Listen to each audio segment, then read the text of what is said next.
सकते हो, बट देखते देखते थोड़ा बहुत आइडिया आ जाएगा इसका वैल्यू 290 के आसपास आएगा, क्योंकि एनर्जी रिलीज हो रहा है। जब भी कोई फ्री एटम कंबाइन होकर के कोई स्टेबल कंपाउंड बनता है तो वो क्या होता है, एनर्जी रिलीज होता है। आज के क्लास समझ आएगा कि पैसिव क्वेश्चन बाद सारे डाउट आपका क्लियर हो जाएगा। फिर भी क्लियर होगा तो फिर मेरे से पूछना, फिर भी मैं बता देता हूं। जब भी कोई कंपाउंड स्टेबल कंपाउंड बनता है, जब भी स्टेबल कंपाउंड बनता है तो एनर्जी रिलीज होता है, एनर्जी रिलीज होता है। जब फ्री स्टेट में होता है तो वो उतना ओके, वो भी फ्री स्टेट में भी हर कंपाउंड स्टेबल होता है, लेकिन जब वो कंबाइन होता है तो और ज्यादा स्टेबल होता है। और कोई भी कंपाउंड जब ज्यादा स्टेबिलिटी की तरफ बढ़ता है तो स्टेबिलिटी का एक ही राज है पूरी दुनिया में, एनर्जी रिलीज कर दो। अगर तुम्हें स्टेबल होना है तो एनर्जी रिलीज करो। ओके, ये पूरे ऑर्गेनिक कंपाउंड, पूरे फिजिकल कंपाउंड, पूरे हर जगह हो रहा है, पूरे chemistry based on this thing energy release करता रहता है। तो क्योंकि ये स्टेबल, वाटर क्या बहुत स्टेबल है, वाटर अर्थ पूरे अर्थ के 70% मात्रा में वाटर पाया जाता है, इसका तो वाटर बहुत स्टेबल कंपाउंड है, इसीलिए वो एनर्जी रिलीज करता है। जब भी वाटर का फॉर्मेशन हुआ तो एनर्जी रिलीज हुआ था। तो अगर तुम पिछले आज से 10 लाख साल पहले चले जाओगे, 20 लाख साल पहले चले जाओगे, जब हमारा अर्थ का फॉर्मेशन हो रहा होगा, जब हमारा अर्थ का फॉर्मेशन हो रहा होगा, क्या उस टाइम पर वाटर होगा अर्थ पर? नहीं, उस टाइम पर क्या था, सिर्फ आग का गोला था। और सिर्फ क्या था, आग का गोला था। अर्थ क्या था, सिर्फ आग का गोला था। तो फिर इसमें इतना पानी कहां से आया, फिर इसमें इतना पानी कहां से आया? हमारा जो सोलर सिस्टम है, हमारा जो यूनिवर्स है, हमारे अर्थ पे ओके लगभग 3 लाख करोड़ साल तक अटैक हुआ। किसके द्वारा? दूसरे सोलर सिस्टम के द्वारा। हमारे अर्थ पे अटैक हुआ 3 लाख करोड़ साल तक। जब अटैक हो रहा था तो वो जो ओके एलिमेंट आता था हमारे अर्थ पे, उसमें पानी का क्रिएशन होता था, यही रिएक्शन होता था। Okay, so this is the thing. अब ये एनर्जी नेगेटिव में था, पहले से पॉजिटिव था, तो वो को न्यूट्रलाइज करते करते धीरे धीरे टेम्परेचर अर्थ का क्या होगा, कम होता गया। ओके, हाँ ओके, अर्थ का टेम्परेचर कम होता गया और अर्थ का टेम्परेचर ऐसा हो गया कि हमारा लाइफ क्या है, एग्जिस्ट कर रहा है। क्या हम आने वाले समय में जिंदा रहेंगे? नहीं, आने वाले समय में अर्थ बर्बाद हो जाएगा, हम सब मिटने वाले हैं। ठीक है, तो ह्यूमन पीरियड जो है ये भी एक सर्टेन टाइम की है, एक सर्टेन टाइम के बाद ह्यूमन पीरियड खत्म होने वाला है। ठीक है, उसके बाद फिर कोई और पीरियड आएगा जिसमें कोई अदर तरह के एनिमल जन्म लेंगे। ठीक है, तो इससे ह्यूमन पीरियड से पहले क्या था, डायनासोर था। ओके, जब डायनासोर का पीरियड था उस टाइम पर कोई ह्यूमन एग्जिस्ट नहीं करता था, सिर्फ और सिर्फ पूरे अर्थ पे डायनासोर एग्जिस्ट करता था। डायनासोर से पहले भी कोई और पीरियड था जो हमें अभी पता नहीं है, उससे पहले भी अदर पीरियड था। तो हमारे तरफ पूरे अर्थ पे कम से कम 100 ऐसे पीरियड्स चेंजेस होते गए हैं। तो सिंपल सी बात है, हमें कुछ भी नहीं है। अगर तुम पूरा साइंस को समझ जाओगे तो तुम्हें ऐसा लगेगा हम जन्म ही क्यों लिए, इससे जन्म ही नहीं लेते। हाँ, इतना कुछ सोचना पड़ रहा है, नहीं फिर तो जाना ही है, काहे के लिए। डायनासोर की अलग होती थी हमसे बहुत। डायनासोर क्या था वो, ओके टेम्परेचर ज्यादा उस टाइम पर जो हमारा एटमॉस्फेरिक कंडीशन था, अभी का एटमॉस्फेरिक कंडीशन नहीं था। ठीक है, अभी क्या है, हमारे एटमॉस्फेरिक कंडीशन में स्टेबिलिटी है। What do mean by stability in atmospheric condition? अब फिक्स है कि बारिश अगर हुआ तो तुम प्रेडिक्ट कर सकते हो कि आने वाले कितने समय के बाद बारिश होगा। ठंड रिपीट हो रहा है, ओके तुम्हारा ओके गर्मी रिपीट होता है। ये क्या होता है, स्टेबल सिचुएशन है, स्टेबल क्लाइमेट है। तो अगर तुम्हारा स्टेबल क्लाइमेट होता है तो वहां पर ही सिर्फ ह्यूमन बीइंग्स एग्जिस्ट कर सकता है। अगर तुम ब्लू पोल पे जाकर के रह लो तो नहीं रहो, अभी भी कोई पोल पे नहीं रहता है, तो तुम पोल पे देखो जमीन ऐसे खाली है, जाके एक्वायर कर लो, घर बना लो, फ्री में बना सकते हो, कोई दिक्कत नहीं है। समझ में आ रहा है ना? लेकिन करोगे क्या? तो वही होता है ओके, जहां पे एक आदमी सब आदमी रहना चाहता है वहीं पे आके भीड़ होना इकट्ठा हो जाता है, फिर उसकी कॉस्ट बढ़ जाती है।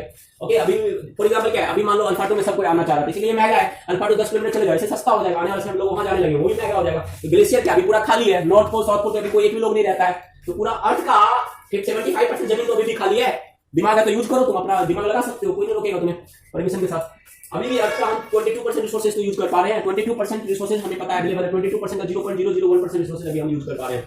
तो जैसे चलो बाकी ये फालतू की बातें हैं, वो अलग चीजें बातें हैं, बट जानना जरूरी है। I but so this is the thing. I think अब आपको एंथैल्पी ऑफ फॉर्मेशन और स्टैंडर्ड एंथैल्पी ऑफ फॉर्मेशन में डिफरेंसेस समझ में आए। मैं फिर से बता रहा हूं, enthalpy of formation, enthalpy of formation का मतलब क्या होता है कि अगर आपको 1 मोल ऑफ सब्सटेंस बनाने हैं, अगर आपको 1 मोल ऑफ सब्सटेंस बनाने हैं, तो जब आप 1 मोल ऑफ सब्सटेंस बना रहे हो, इसको मैं बता रहा हूं ओके, जब आप 1 मोल ऑफ सब्सटेंस बना रहे हो, किसका, वाटर का, किससे, इनके फ्री स्टेट में जो एलिमेंट पाए जाते हैं, तो वाटर का फ्री स्टेट में क्या बनेगा, हाइड्रोजन से बनेगा और ये ऑक्सीजन से बनेगा। ये फ्री स्टेट में गैस के फॉर्म में पाया जाता है, हमने free state. Standard free state again very important, इस नेचर में जिस स्टेट में पाया जाता है उसी स्टेट को हम उठा करके कंपाउंड बनाएंगे, क्योंकि हम तो नहीं जाने वाटर बनाने के, वो अपने आप बनेगा। ये चीज हो गया। अब अगर हमने फिक्स कर दिया है 1 atm, ओके 1 atm हमने क्या फिक्स कर दिया है, प्रेशर फिक्स कर दिया 1 atm, टेम्परेचर कितना फिक्स कर दिया, रूम टेम्परेचर या 27 डिग्री सी या 298 केल्विन।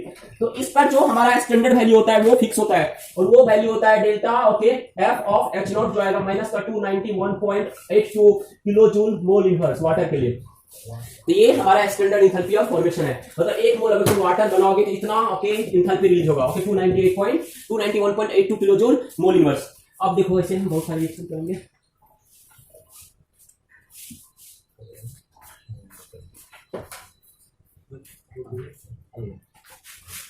अगर मैं तुम्हें कहूं कि तेरे को कार्बन डाइऑक्साइड का फॉर्मेशन करना है, रिएक्शन लिखो, कार्बन डाइऑक्साइड के फॉर्मेशन के लिए रिएक्शन लिखो, तो रिएक्शन लिख के दिखाओ, कार्बन डाइऑक्साइड का फॉर्मेशन करके दिखाओ। तो सिंपल सी बात है, तुम्हें कार्बन डाइऑक्साइड का फॉर्मेशन करना है। तो पहला काम क्या है तुम्हारा, CO2 यहां पर फिक्स कर लो। CO2 का 1 मोल तुमने फिक्स कर लिया, ये किस फॉर्म में पाया जाएगा, गैस फॉर्म में पाया जाएगा। ये किससे किससे बनेगा, कार्बन से बनेगा, ऑक्सीजन से बनेगा। कार्बन किस फेज में पाया जाता है, सॉलिड फेज में पाया जाता है। तो कार्बन को हम क्या लेंगे, सॉलिड फेज में लेंगे, वो अकेला एग्जिस्ट करता है। प्लस हो गया कार्बन का सॉलिड फेज, ओके प्लस का ऑक्सीजन O2 के फॉर्म में गैस के फॉर्म में एग्जिस्ट करता है, C प्लस का O2। यहां से जो हमारे पास रिलीज होगा, okay so that will be okay. हम स्टैंडर्ड की बात कर रहे हैं, हम क्या, आप जितनी बात करेंगे स्टैंडर्ड की बात करेंगे।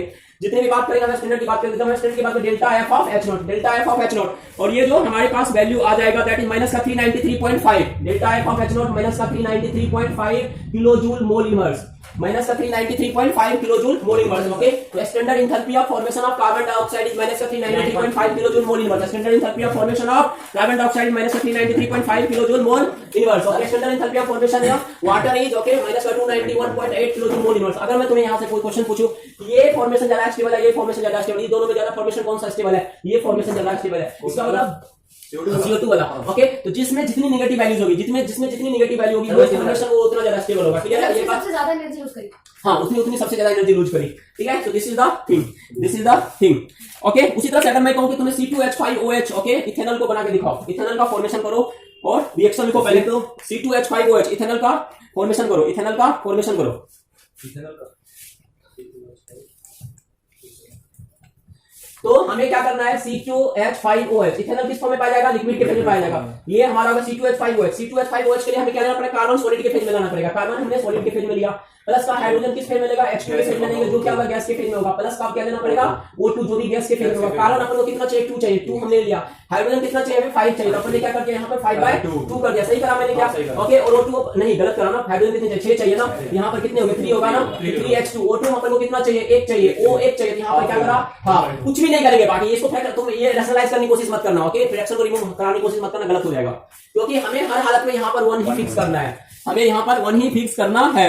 ओके, इनका जब तुम एग्जैक्ट वैल्यू लिखोगे delta formation of H standard, delta formation of H standard किनका किनका C2H5OH, ओके, इनका फेज भी लिखो लिक्विड, इनका यहाँ पे ये ब्रैकेट यूज करो। ठीक है, ये वैल्यू तुम्हारे पास आ जाएगा माइनस का 277.69 kilo joule mole inverse.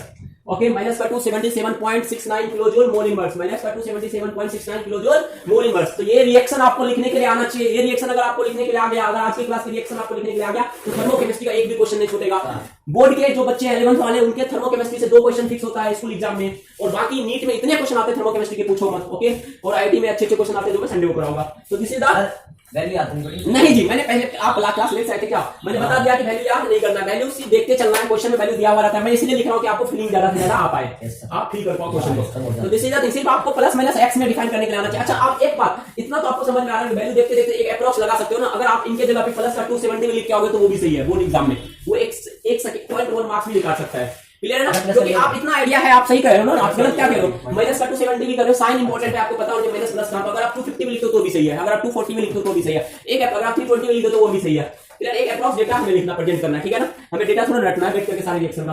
Clear है जी, तो this is the thing, this is the thing.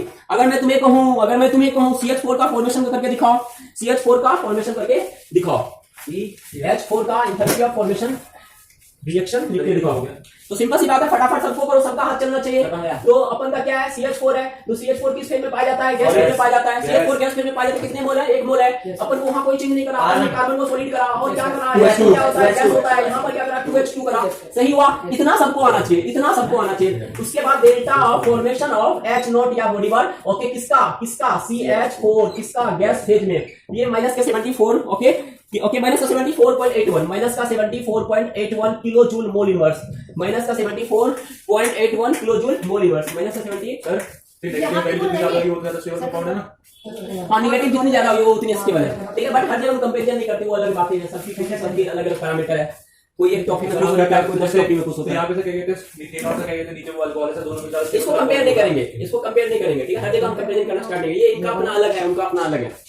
हाँ मैंने भी कहा था थोड़ा देर पहले, ठीक है, बट नहीं करेंगे, ठीक है ना, आगे बढ़े। तो दिस इज द थिंग, सबका अलग अलग अपना इंडिपेंडेंट एग्जिस्ट है, तो हमने ये भी कर लिया। चलो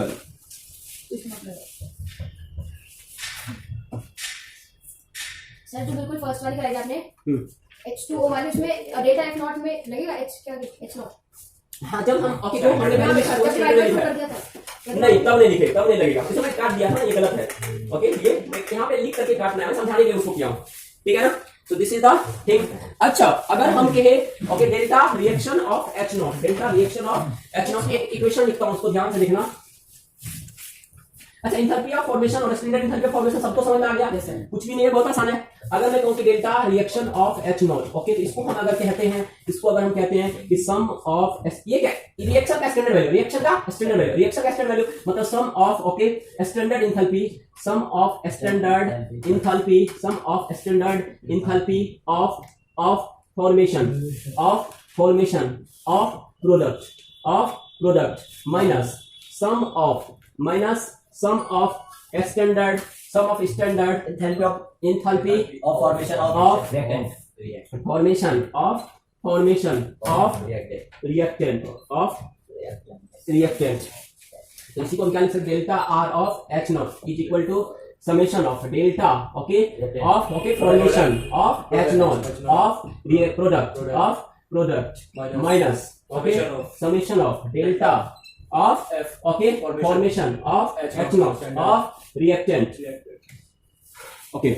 अगर हमारे पास, अच्छा इसी के लिए करते हैं, ओके, मान लो, ओके, इसके लिए अपन को इक्वेशन लिखना है, इसके लिए इक्वेशन लिखना है, तो delta reaction of H not, okay, for CH4 क्या हो जाएगा, ये आप नहीं भी लिखोगे तो ये अपने आप self understood, delta reaction of H not, यहां से क्या हो जाएगा, तो standard enthalpy of formation, okay, delta of formation of H not, किसका, CH4 का, तो इसको आप ऐसे लिखो CH4 का गैस स्टेट में, delta of formation of H naught CH4 का गैस स्टेट में माइनस का carbon, okay, delta of formation of H naught of carbon in solid state, okay, minus का twice of, okay, into delta of formation of H naught of H2 of, okay, gas. सबको समझ में आया, कुछ भी नहीं है, ओके, सिर्फ कॉन्सेप्ट को समझना है और हाथ चलाते रहना, जिससे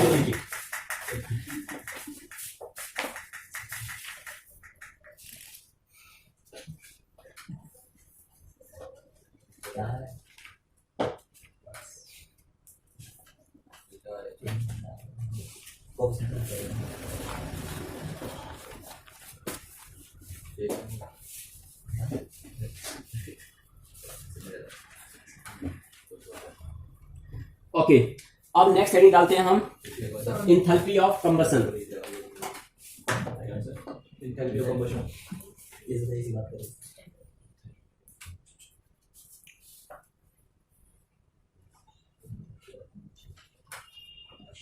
स्टैंडर्ड एंथैल्पी फिक्स टेंपरेचर पे होती है, एंथैल्पी कभी नहीं। हाँ, इंथैल्पी किसी भी कंडीशन, किसी टेंपरेचर, किसी प्रेशर पे एंथैल्पी फिक्स टेंपरेचर, और स्टैंडर्ड ओके, स्टैंडर्ड का मतलब टेंपरेचर फिक्स हो गया 298 केल्विन और प्रेशर फिक्स है 1 बार और 180 ओके, और इंथैल्पी किसी भी टेंपरेचर, किसी भी प्रेशर पर आ जाएगा। तो पानी है, हाँ है, अन्य बोल रहा है,